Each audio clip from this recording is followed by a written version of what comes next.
Okay. Hey everyone, Casualties of Gaming coming at you today with another video. Today I'm going to be doing something a little different. We're going to be interviewing Scarlett, whose I guess biggest claim to fame at this point would be her Mario Adventure ROM hacks. How is your day going, Scarlett? Not too bad, not too bad. I've been up since early this morning working on a new project, which is what I did when I ROM hacked and had a run, and now I'm here. Well, I want to thank you for taking the time out of your day to do this. I guess we'll go ahead and get into the nitty-gritty of it. Why well, I guess why ROM hacking? What got you into it to begin with? Oh, geez. Yeah. Do you remember back whenever video game magazines were a thing? Like, Eh, like, yeah. yeah, forever ago, right? Uh, Many moons ago, there was a little known video game magazine called EGM. I'm sure everybody knows what that is, but they had a little excerpt, like a little tiny square in the upper left-hand corner of like some page that talked about fans who were breathing new life into new games, and they had a picture of Mario 3, and of course it had like a different level layout than I was used to, and I was like, "What is this?" And they described it as oh, what was it? Challenge games, I think is what it was called. And the game that was referenced was Super Mario 3 Challenge. So when I finally got my first PC, I kind of thought back to that because I was like, man, I really wish Nintendo would make more 2D Mario games. And at the time, they weren't because it was like 2000, 2001 or something like that.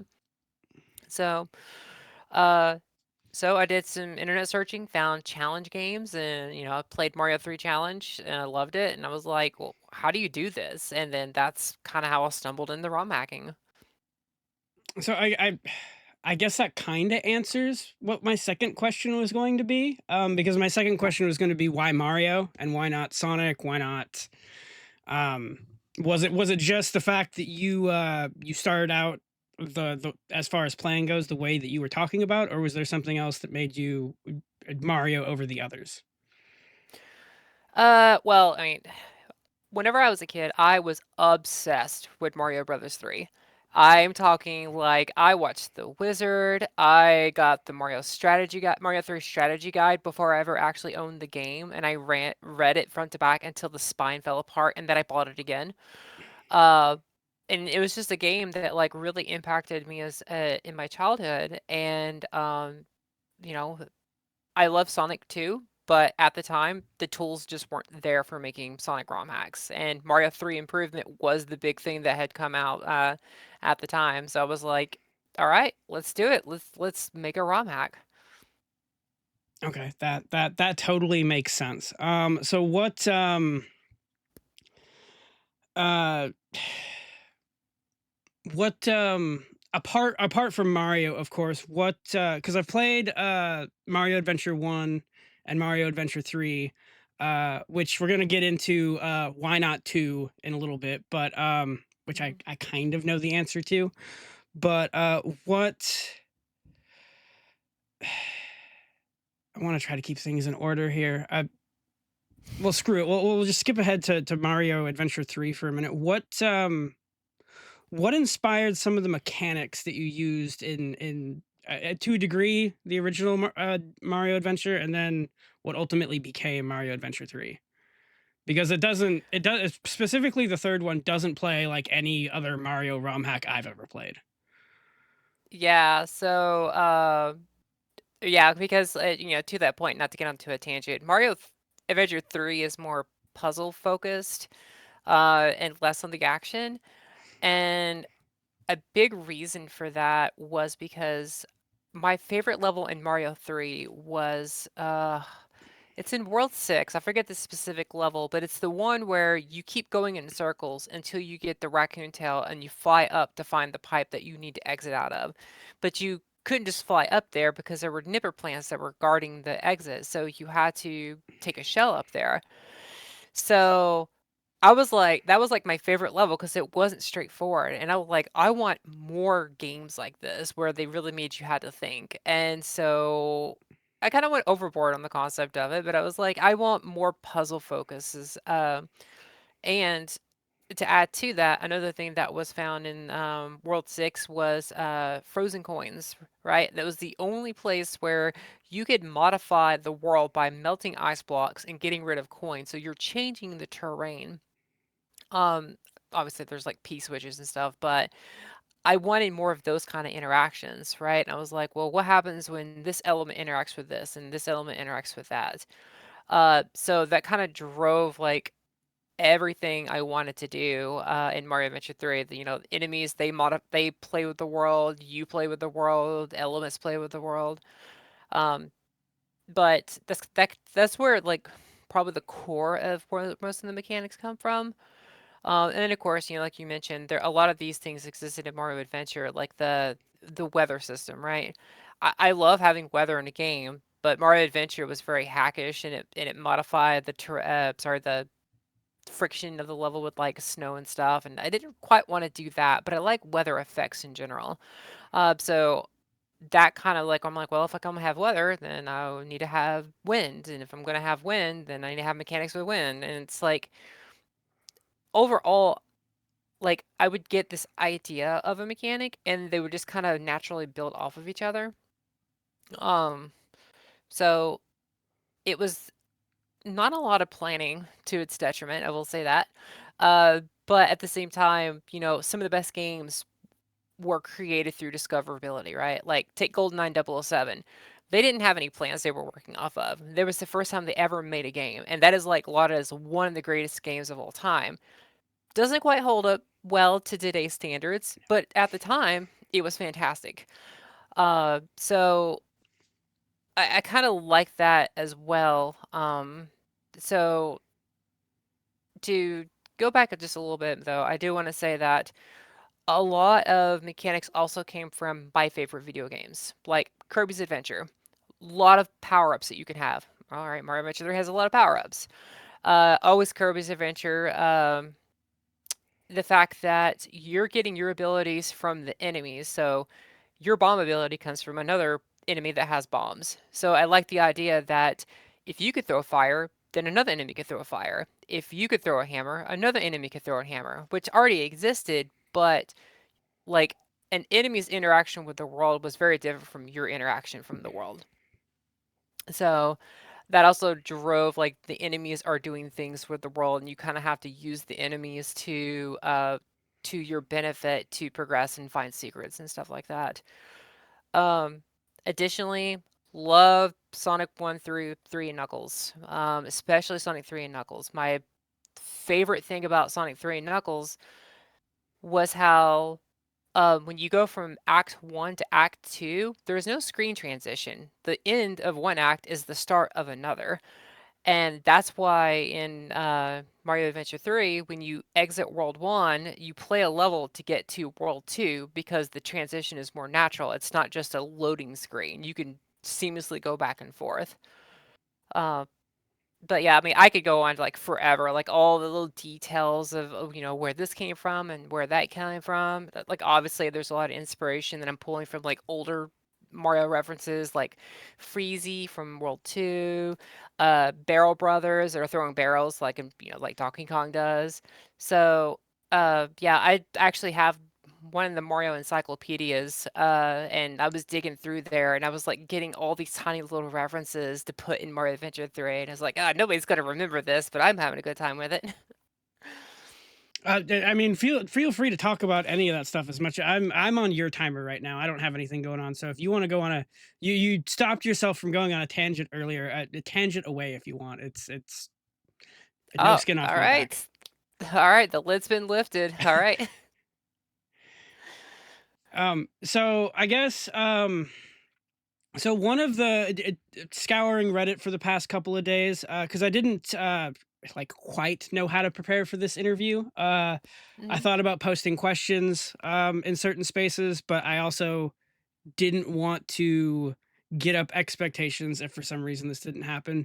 But a lot of the things I saw on Reddit were about obviously Mario Adventure 1 and Mario Adventure 3. What happened to Mario Adventure 2?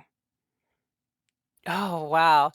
Okay, so before I explain what happens, I have to say it is so fascinating to see people speculate where it was, why it happened, and people wanting, like, having this appetite for something that never was, right?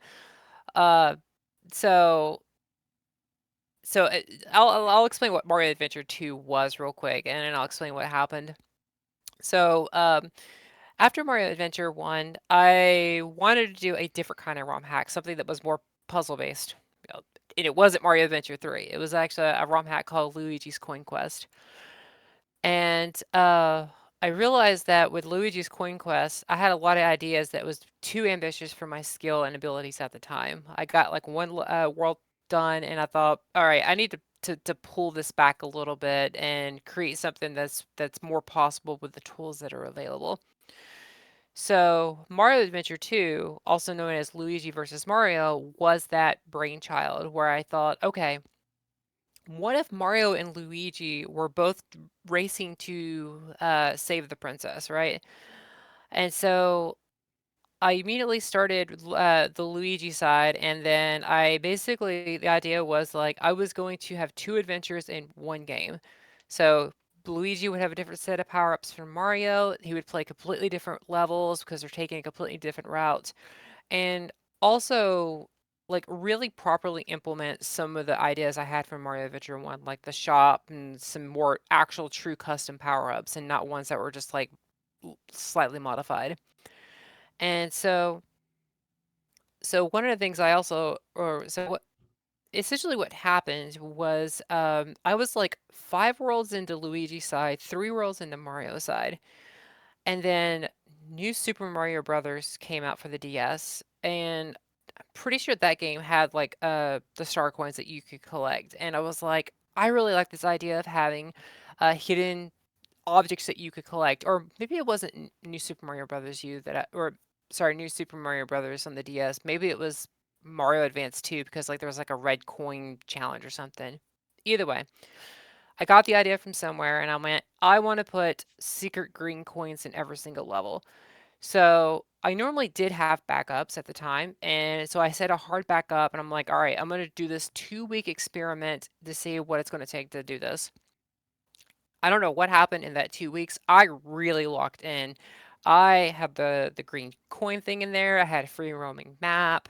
I had a couple of power ups that I have like no footage of or any images of. And then I had to go to work, and I was still living with my parents at the time. And me and my brother, we were siblings, right? You know, we fought like siblings, and he wanted to hop online one day, and I said, "Not right now. You'll have to wait till I get back from work." So I closed my door and I locked it. Well, somehow he picked the lock, got inside, and he tried to hop on my computer, but he couldn't figure out the password. And this is back whenever you could factory reset a computer by just like holding the right keys and just like doing a factory reset. So that's what he did. He factory reset the computer. I come home, didn't had no clue what was going on. I go to log in, and it's just like your default Windows XP desktop, and I was like, "What just happened?" So I immediately knew what happened, and I frantically like downloaded file recovery software, and I just went through looking for anything that remotely looked like it, and like the only backup I had was that hard backup that I had made. The original stuff was completely overwritten and it was all gone, and I was devastated. I had lost so much work, and I was like, I can't take a loss like that. I don't want to deal with this anymore. This is a fun hobby, but I've got to move on to something else. So that's what I did. That's I didn't leave ROM hacking behind, but I definitely left that project behind because of that. Just because I did not want to try to redo all that stuff because back then I was writing the assembly like by hand through opcodes in a hex editor. So that's a lot of work to have to lose, that you're, like, assembling by hand. Wow. Okay. Yeah, I could see why you I could see because again, scouring Reddit for this sort of thing, there was a lot of people that were talking about as if there was like a half finished version or something out there. Did you ever actually? So you obviously either released something or something got out there somehow. Or are these people just mistaken and it's something else? Oh, no, it is. So originally, I wasn't even gonna call well, originally, I hadn't told people that it was Mario Adventure 2, because I was like, "Alright, well, where is this going to go?" And once I had gotten all that stuff done, I decided in my mind, "Alright, this will be the successor to Mario Adventure 1." 'Cause I mean, honestly, at the time, whenever I was doing, Luigi versus Mario, Mario Adventure 1 hadn't even blown up yet, right? I mean, it was popular, people liked it, but not to the degree that I didn't realize it was gonna become. So I did release it at just Luigi versus Mario, and I was like, "All right, well, here's what you got. People wanted this. I'm done here. You guys can have at it. I'm not too worried about it." And then I just kind of walked away, not thinking much of it, other than the fact that at least maybe somebody will actually take my project and like finish it if they wanted to. Okay. You got through obviously doing the first Mario adventure, then you got doing what I guess you could call a, not even really pseudo Mario Adventure 2. It's something completely different kind of from what you've described. Um Hmm. then when did Mario Adventures 3 start? I became aware of Mario Adventure 3 maybe a year or two before you released the original build. Um, so I've seen a lot of people say that it was like 15 years in the making. I don't know if they're referring, I don't know exactly what that means, but maybe you can get into that.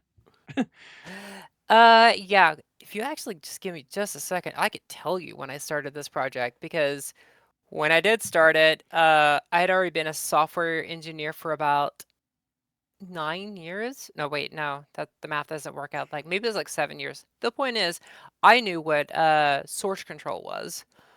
And let's see here. I know you can't see what I'm doing, and I do apologize for this live stuff, but is this it? Nope, it's not it. I will say it was like June or July of 2012. Let me log into my GitHub real quick. Okay, well the 15 figure that I've run across, maybe I'm getting my wires crossed with something there. But it's also Yeah, so that's also something I think I saw on Reddit, and Reddit will Reddit, so yeah, so whenever I released it, it had been 12 years, okay. and that's what I announced it as. And for some reason, Time Extension picked it up, and I think they're the ones who said that it was like they said, quote, 20 years in the making. And I think they may have picked that up because I said there are ideas from Mario Adventure 1 that are in this game. So even though the project didn't start until like, I guess at this point 13 years ago, uh the ideas had been there from the beginning. Okay. Okay, that tracks and makes sense. And then the power of folklore, as we'll call it, kind of takes off a life of its own. um so I guess we kind of already covered some of the mechanics in Mario 3, which is something I kind of wanted to get into, but what is there any, because again, I mentioned that it's a very different game, not only from any Mario game out there, but any other Mario ROM hack I've played. There's some that now I'm not trying to crap on anyone. When you get into the Mario ROM hacking world, there's I guess the nicest way to put it, there's some that are more user friendly than others. Mhm. As far as like some people clearly pay more attention to level design. Um, what Can you dive in a little bit more as to what inspired, I guess, some of the mechanics in there? And is there anything in particular? I mean, obviously you were passionate about it, but is there any favorites as far as like the suits that you messed around with, some combat points, anything like that? I don't know if that makes sense. Uh, yeah, yeah, yeah. I have a lot of thoughts that I have to gather here for a second. So yeah, so I cut my teeth on Mario 3 Challenge, and anybody who's played that ROM hack knows that that game just like goes off the rails after a while. The challenges basically reduced down to we're going to throw as many enemies and obstacles on the screen that the game engine will allow. And honestly, that's a common trope in like with ROM hacks in general. If you can't modify the engine, you're thinking, I want to do the most that I can with this engine. And while Mario 3 is pretty versatile, everyone's already done everything they can do without expanding on the engine. So with that, you know what, I learned that Mario Adventure 1 suffers very much the same problem where I was trying to, expand or push the engine to its limits, throwing enemies out there. I wanted something really, really hard. I wanted it to be for Mario 3 experts. And while it did blow up, there was a lot of criticism for good reason. It was the first thing I'd ever done video game wise, and there's a lot of lessons that I had to learn. And so I kind of thought, all right, what if the difficulty did not come from the number of enemies that are on the screen? And I was like, okay, well, what are other ways that you can bake in difficulty? And I was like, obviously there's puzzles, but another one is like redefining what a failure state is. What is a setback? So I took a lot of notes to what the Wario Land series does. There's a lot of status effects that happen when an enemy touches Wario. He can like fall down a platform, but he doesn't die in those games at all. But there are setbacks. You fight a boss and you get knocked out of the boss room because one of the attacks gives you an ability that sends you out. So because of that, all my levels I wanted it to be challenging. Obviously, I wanted it to be challenging for someone who is a Mario 3 expert, but not through platforming alone.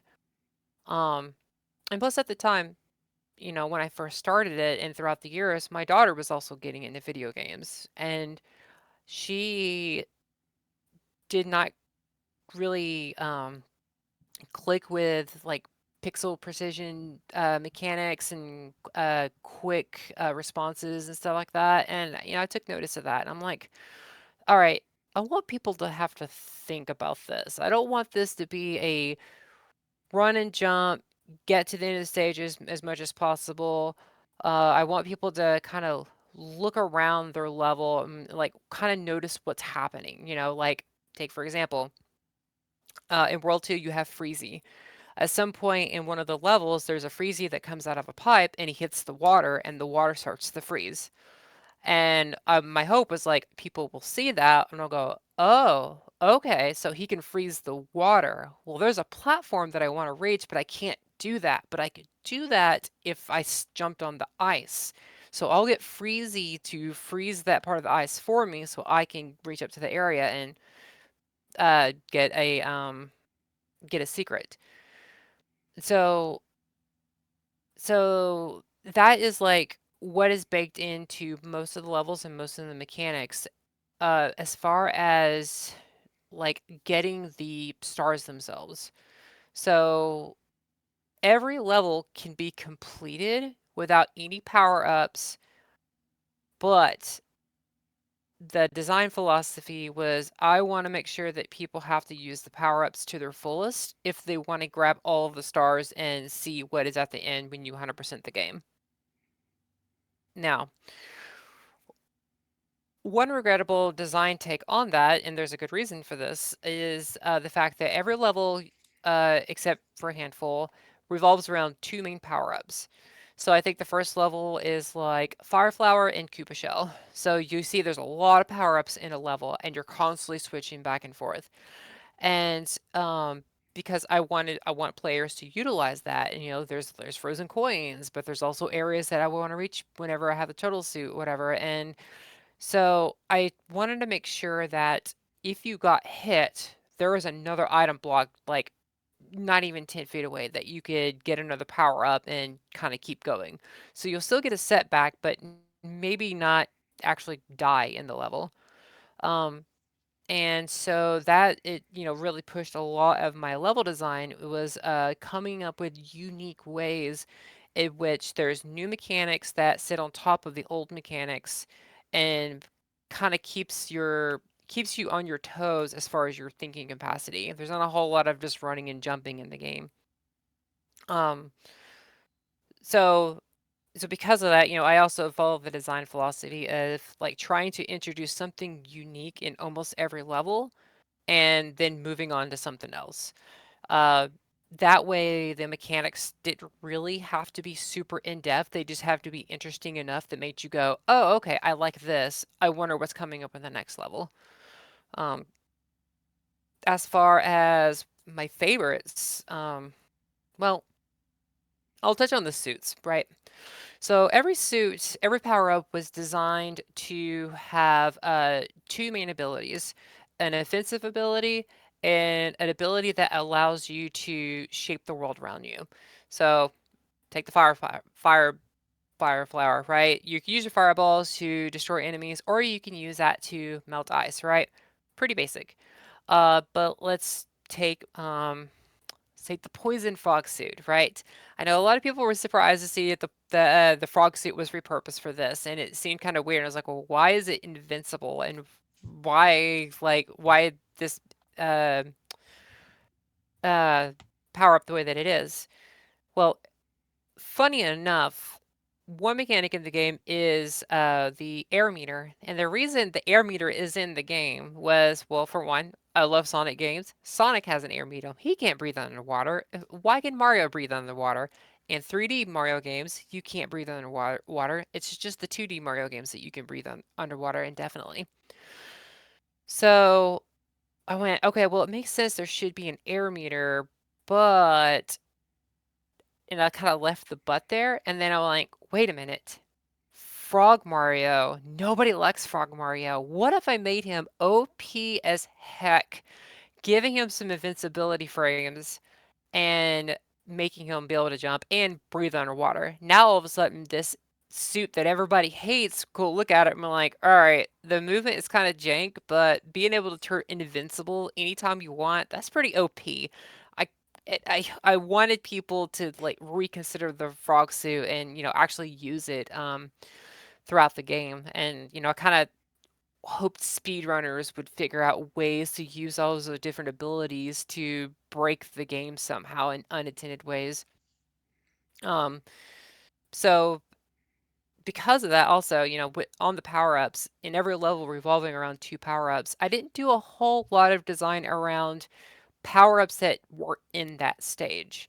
So, like if a stage were designed for Raccoon Suit and say Firefox Mario, then I wouldn't really consider, well, what happens if they come in here with a frog suit? What happens if they come in here with a hammer suit?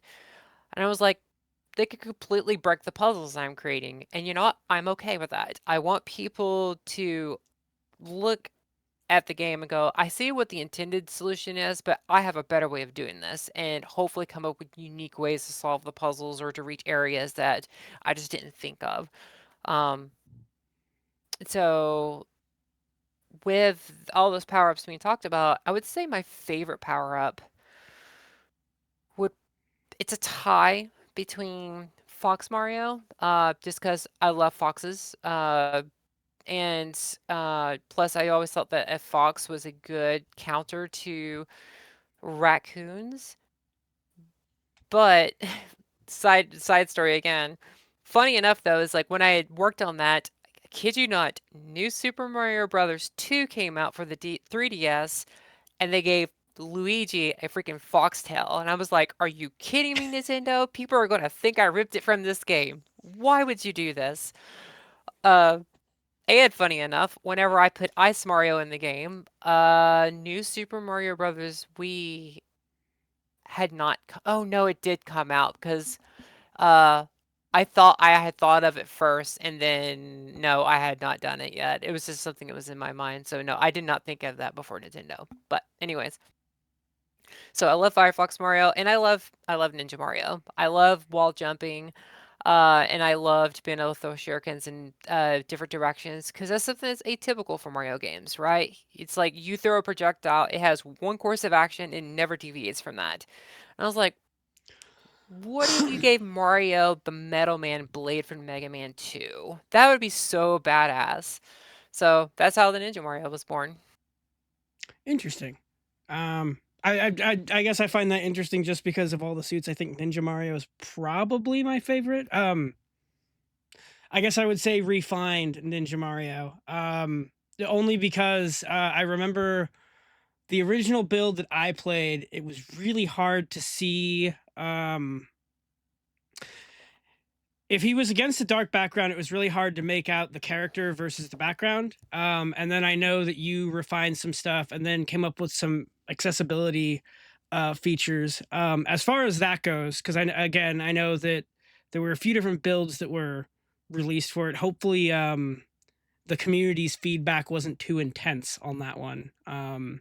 Was there just a bunch of people complaining about how difficult it was, and that's why you went back and I guess added in, I think it was casual mode at first, and then eventually you just came up with a menu of options that you could change as far as the different stars that you needed to get through each world and so on. I don't know if that makes any sense, but Yeah, yeah.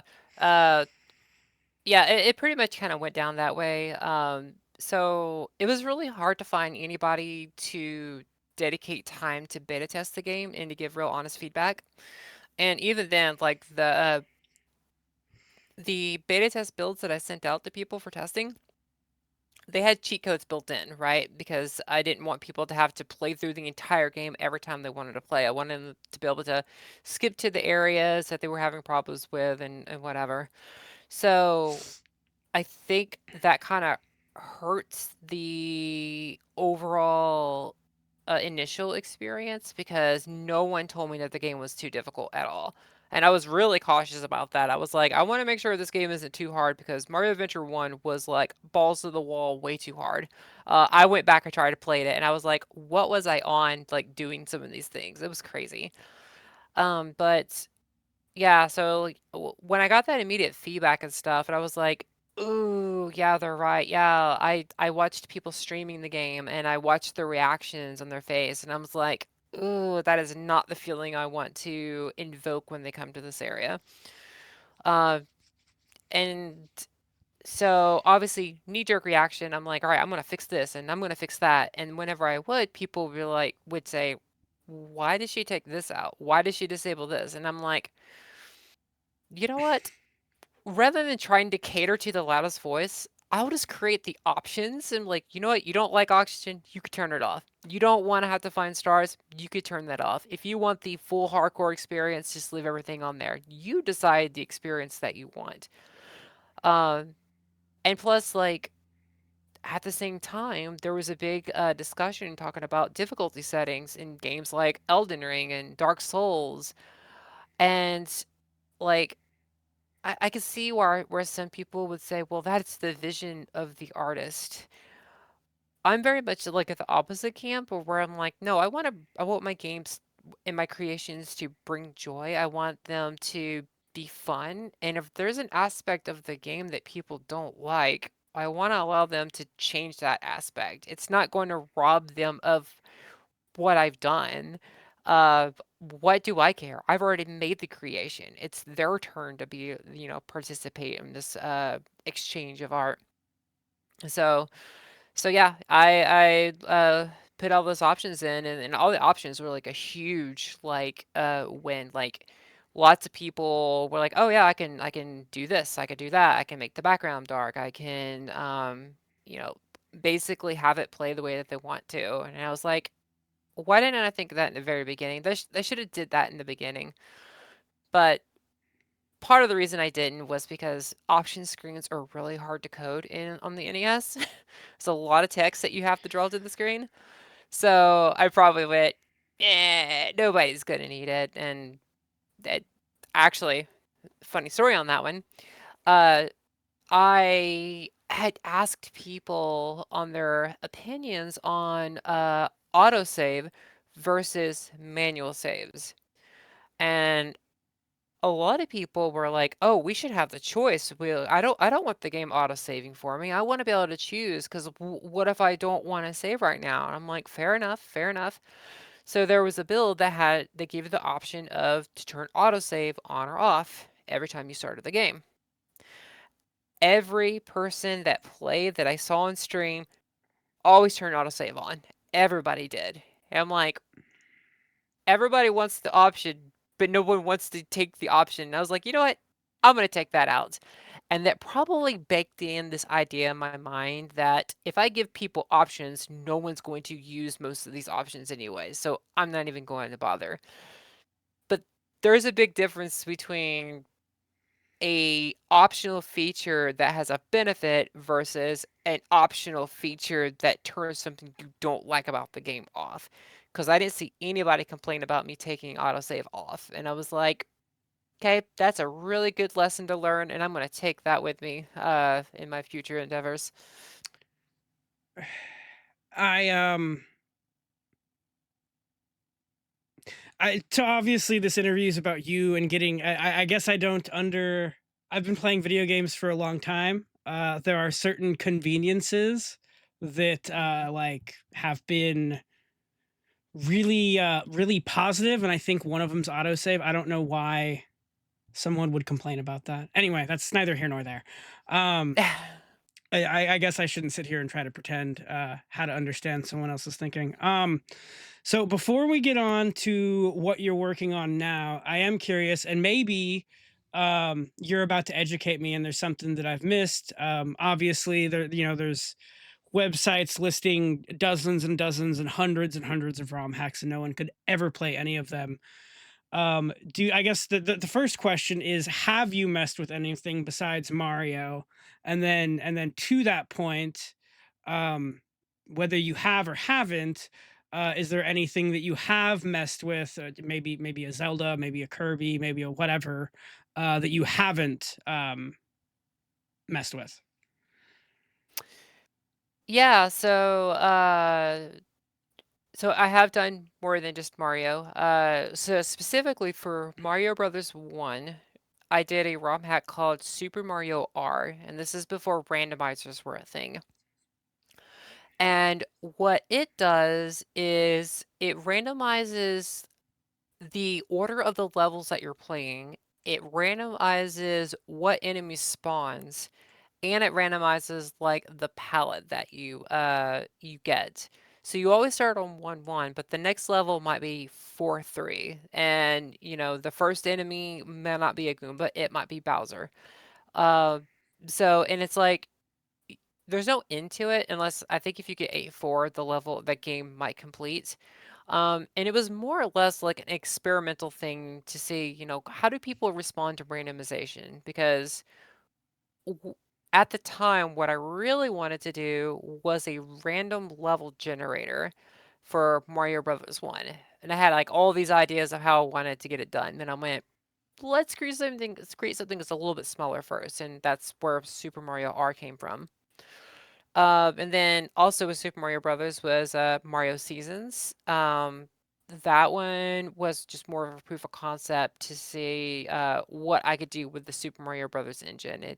I had added animated tiles. I added an ice power up. Didn't really freeze or anything. It was just straight fireballs that were colored blue. Uh, had some, it had a lot of contrasting colors and stuff like that. So uh, funny enough, you know, boy, you really like tangents. You said I could do this. One of the things I really really like in video games is theming, and one of my favorite themes is just going through the seasons from winter, spring, summer, fall. And one of the first places I actually experienced that in was Banjo Kazooie in the TikTok Woods. I forget what the actual name is, but in that level, you change seasons and things like leaf piles will show up, or uh, sprout plants will now have flowers, and bees will be hibernating in the winter. And that was by far my favorite level. And I'm like, I want to see more of this stuff in games. So I thought, well, I want to do this in Mario Seasons, hence the name Mario Seasons. And the idea was that you would play through an adventure and you would start in spring and then it would go into summer and you would basically end in winter. Well, that desire and that thought exist in Mario Adventure 3 in the I forget the world number is, but the Piranha Pillars, I think I called it. Basically, it's the one where you start off, it's like blue and springtime, and you go down a pipe, and then the roulette goes through, and it goes to the next season, and then you come out, and the whole terrain is changed again. And so you kind of go through all four seasons before you get to the end. That came from my desire all the way back whenever I worked on Mario Seasons, and I wanted to like just to see if that exists in some capacity, like so badly. Uh, and to show you how badly I wanted to do this, when I first started Mario Adventure 3, it was going to be what I called a Mario Vania where you could like play the entire game front to back. You could go backwards and forwards. It would just be one huge Metroidvania type game, and you would gain new power ups, and those new power ups would allow you to access new areas. But then the terrain would change as the season changed. And that became way too big of a scope. Like, I didn't get very far on that. It was like I wrote down a whole lot of ideas and I was like, there are problems with this design I cannot solve. I need to scale this back. I can't do this Mario Vania idea. So, so yeah, like it all ties together. Like I love seasons, I love themes, and there won't be any themes in future projects probably because designing around seasons is actually really tricky to get right. I've found out. But other games I have worked on, I did a prototype called for Mega Man 3 called Mega Man 3 Challenge. I did 2 levels in that, and, like, I had played around with, different ways to do parallax scrolling. So that was kinda like the big thing, is, like, there was some level of parallax scrolling, and I had, like, placed, some of the Mega Man 2 ghost bosses as, uh, mid bosses, and then, like, I didn't really get too far in it, it was just, like, the level was complete. Uh, but that was kind of fun to play around with. I also did a ROM hack of the original Pac-Man. I actually created a editor for Pac-Man on the NES, and I expanded the ROM, and then I created 32 brand new mazes. I added a mode where you could play the mazes in random orders, and yeah, I did a Pac-Man hack, and I just added a whole bunch of levels. I think I called it Pac-Man 3. Um, Also did a prototype for Kid Icarus where there weren't any tools at the time, and so I created a tool called Pit Stop to actually edit the levels, and so I started working with that. I added the ability to so I added arrows as ammo, and I added the ability to fire them diagonally as well. And I also coded in a sword weapon, so when you ran out of arrows, you had like a melee weapon that you could still use. I only got like halfway through the first level because like I was still trying to figure out the level structure. Uh, and I think the tool may still exist on romhacking.net or some archiving area.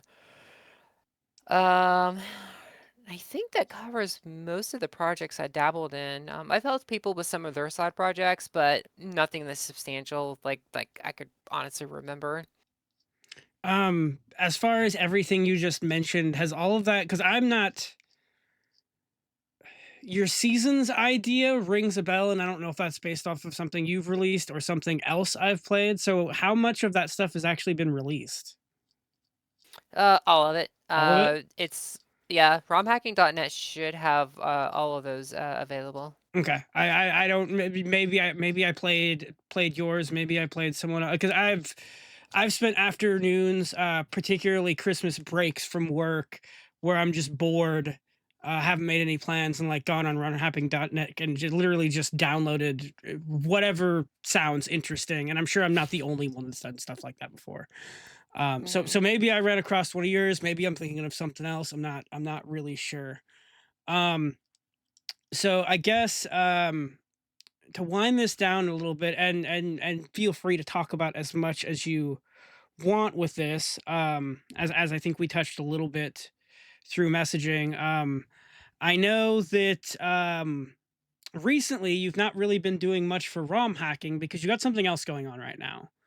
Again, I don't know how much you want to toss out there, but I thought we might take some time and talk about what you're working on right now.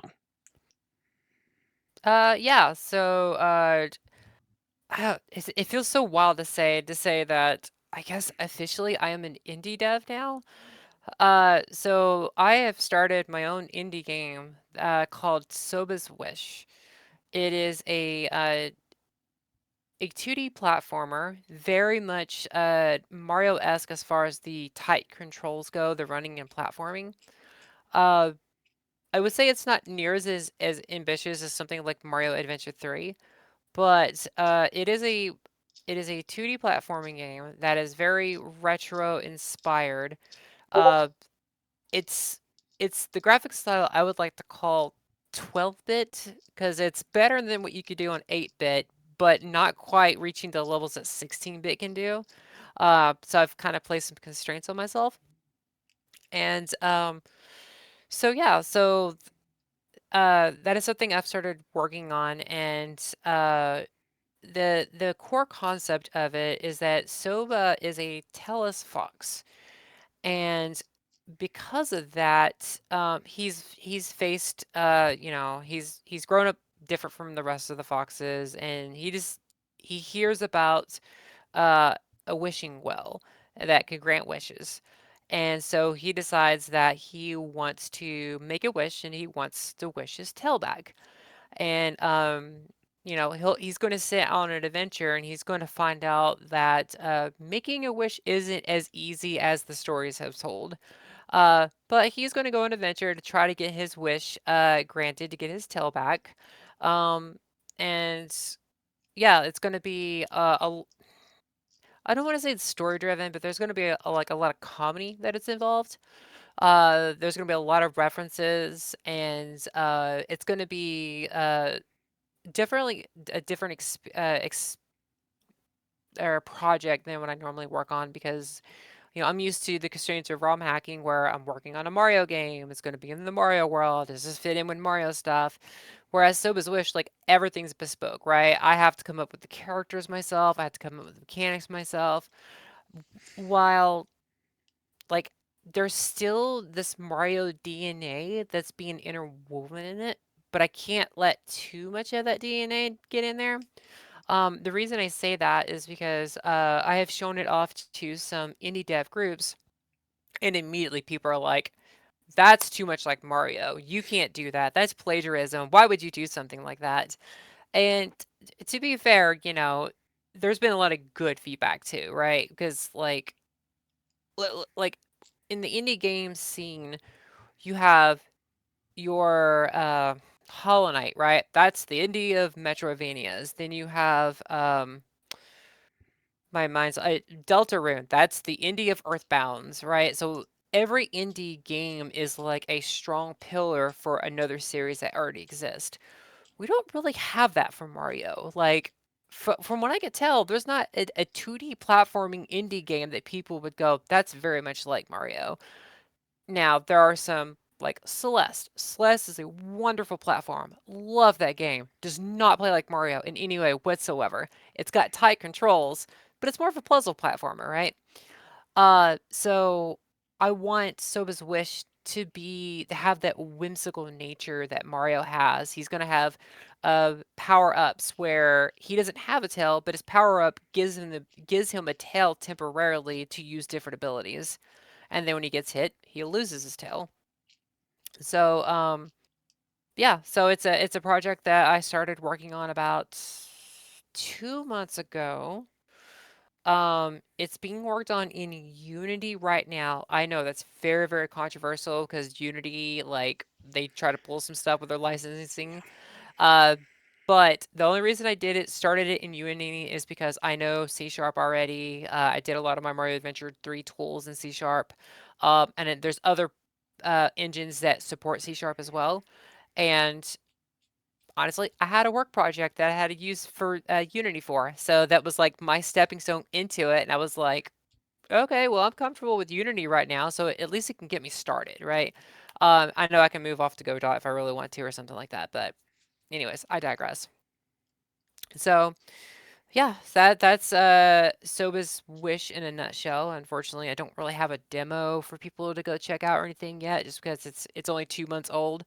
And oh boy, I thought ROM hacking was a time sink. When you have to create everything from scratch, it takes a lot of time. Um, but it's been a lot of fun, and I have learned so many good lessons from working on Mario Adventure 3 that I'm going to be carrying forward. Some of the stuff will be in there, some stuff I know to avoid. So yeah, so looking forward to working on it, and maybe it'll pop off, maybe it won't. Either way, it's passion project. So, in relation to that, I guess I have maybe one or two main questions. Mhm. I feel weird about asking the first one, but maybe this is going to be a shorter answer because you have a YouTube channel, which there'll be links down to that in the description, along with, if you want me to, I can link your Discord as well. But I thought in one of your videos on your YouTube channel you had mentioned it being an RPG. um and there was a screenshot, well, not really a screenshot, but there was some sort of visualization of something that looked very different than what I've seen in your Discord. Was there a switch, or was it always supposed to be like a 2D platformer or side scroller type thing? Yeah, so good question, by the way. I was wondering how many people would notice that. So what I showed off in the beginning is it was the start of a concept of I wanted to create a top-down RPG. And at the time, there was a lot of things I didn't know about modern game design. And when I started working on it, it felt very overwhelming. And I'm like, oh man, like I don't know how to do RPG battle mechanics. I don't know how to do story writing. There's a lot of things I don't know how to do right now. And obviously, I can learn along the way.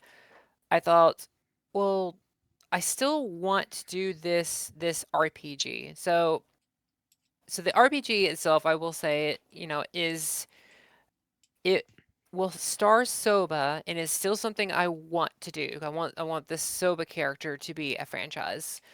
And the RPG would be different in that there's this anxiety mechanic that's involved that kind of directs everything you do in the game.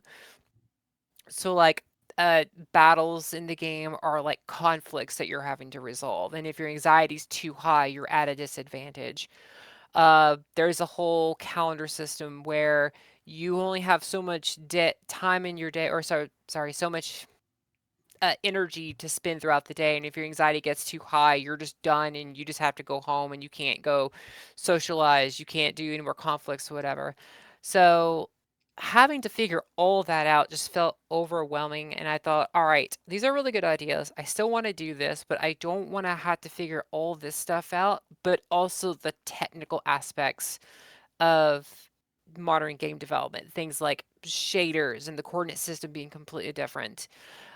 So I decided that you know what? I know 2D platformers. That's what I've worked a lot on. So I'm more comfortable with that. So I will do this game as a platformer as my initial game and then use my lessons for that to work on the game I really want to do. And I actually picked up that idea from the god himself, Toby Fox. He's working on Deltarune, and that is like the game he always wanted to create. But he created Undertale first just to make sure that he can even make a game. And I was like, that's a great idea. Why did I not do that? I could probably pump something out for like a 2D platformer a lot faster than I can at RPGs. So let's give that a shot. Okay, that totally makes sense. So I guess probably going to be the last question, but I'm curious a little bit, and this might be kind of a short answer. It might be long winded. Feel free to talk about this as much as you may or may not want to. As far as the differences between working on like a Mario ROM hack or working with Unity, Unity specifically, better or worse than working with the ROM hacks, or like easier? I don't know. Yeah, so uh now that I've got a pretty good groove in it, I would say it's easier, just because the tooling is so much better. Working on a Mario ROM hack, I had to build a lot of the tools myself. Uh, Also, I had an existing engine that I had to like rip out, like use until I couldn't use it anymore, and then having to like rip out parts of it and rewrite it. Uh, Mario Adventure 3 took 12 years because of things like I am working with this game. Oh no, the game is slowing down. I want to stack Goombas, but it's too slow. I want to rewrite the entire collision system. So I had to do that. I'm running out of enemy slots, IDs. Okay, well, I need to, I got all this ROM space that I'm not using. Well, I need to redo the enemy allocation engine or whatever. So I kept running into these limitations that I have to rewrite and work around. Whereas with this, I'm starting from scratch, so I can start creating these engine, parts of add-ons to the engine, thinking, okay, so in the future, I might not want this to do this, so I go ahead and design my code to make it easier to change in the future and not have to rewrite things from scratch. I've been a software engineer professionally for very long time, like over 15 years. And so I'm able to carry a lot of those lessons on maintainable code and coding for the future in a more modern game system. Um, but I will say there is the downsides of the fact that I don't have an engine that I'm starting with. Like there's things that exist out there, like I could buy packages and all this other stuff to kind of get started. But the problem is I don't have the level of control that I would have that I'm used to because like in a ROM hack, I'm running assembly. I'm down to the metal. And with Unity, I'm using an engine that's kind of meant for like the general startup thing. And so it's like, all right, I'm having to tweak and tweak and tweak and tweak and tweak, and then all right, there's this whole thing that the engine doesn't provide, so I have to just do it myself, which I appreciate that because it's less tweaking I have to do. But I will say the biggest problem I ran into was the coordinate system. So, in typical like with ROM hacks, with older consoles, the coordinate system was the upper left-hand corner was 0, 0. As you increase X, you go to the right more. As you increase Y, you go down more. There was no negative X, there was no negative Y. In Unity, completely different. It's probably more modern game development is completely different because it's a Cartesian system. So you can have negative X, you can have negative Y. Your the center of your object is the origin of your sprite. So if you're moving your sprite 4 pixels to the right, you have to account for where its center point is. And it was like it broke my brain for about 2 or 3 weeks because I kept writing code. I'm like, "I just wanna move this 4 pixels to the right." And Unity is like, "I don't know what a pixel is. I know what units are. It's some arbitrary math thing, but I don't know what a pixel is. And I eventually figured out how to set all that up where I tell Unity, hey, 1 unit is this many pixels, and learning to think more of units and less of pixels. But it's it was such a twist on my brain that I almost gave up doing it just because I was like, I'm never going to get this right. I can't get the control that I want out of this engine. Maybe modern game development is the way that it is because it's all like, I don't know, it's kind of half 4 pixels there, 4.5 pixels. I don't know, it's close enough.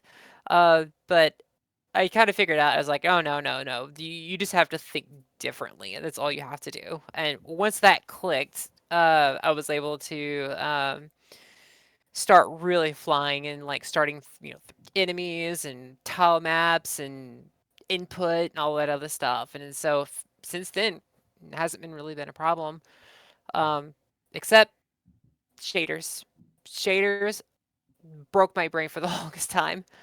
So because like shaders, like I thought shaders were just a 3D thing, but I found out what they really are. It's just like manipulating pixels and stuff. The name is kind of a misnomer. And it's just like all the things that you could do.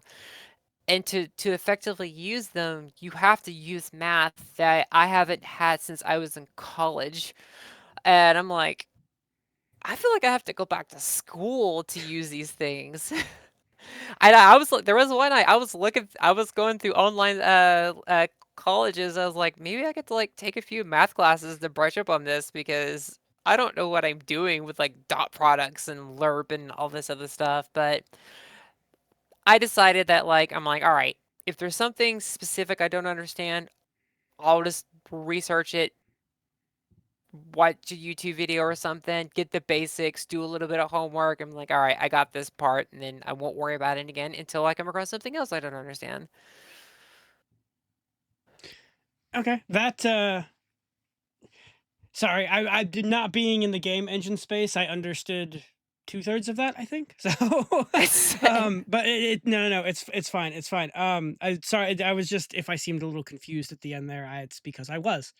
Um, but hopefully it doesn't give you too much um trouble in the future. Now, journalism brain is going through my head a little bit as you were talking. I already know I'm probably going to get this question. It's a little early to be even talking about this since you'd said you'd only been working on it for a few months. I thought I saw somewhere, either on your YouTube or your Discord, I can't remember which. The plan right now is strictly Steam, correct? There's no like plan for consoles or anything like that, or maybe there is if this does well enough. I thought I'd heard Steam and that was it.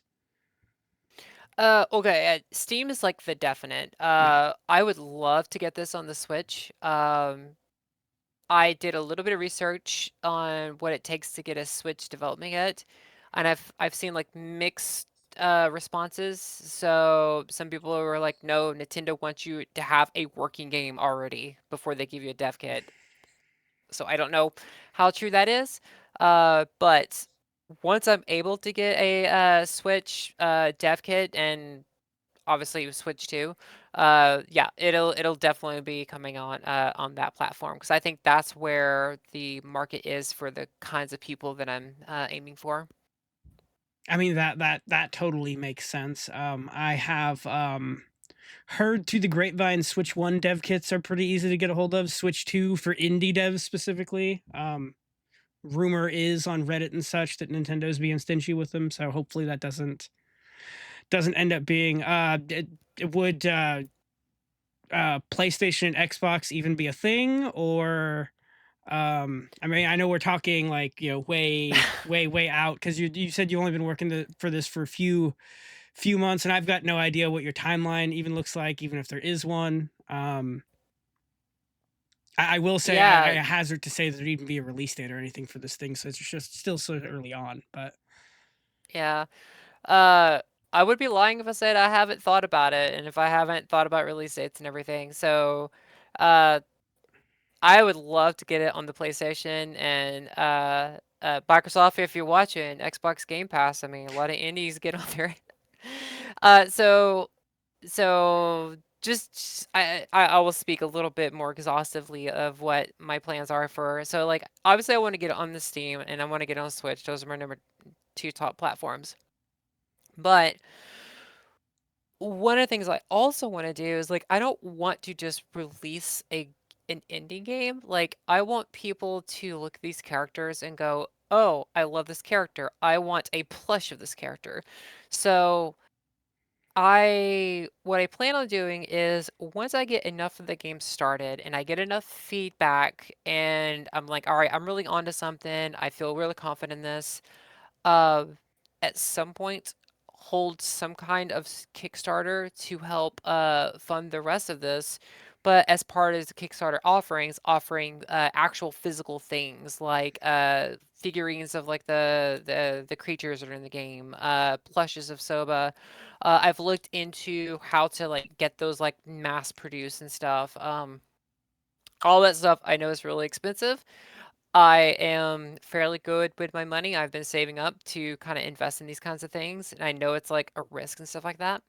But I think I think it would go a long way to put it on as many platforms as I can, but to also have that tangible aspect into to get people like brought into not just a one single game, but an entire world of characters.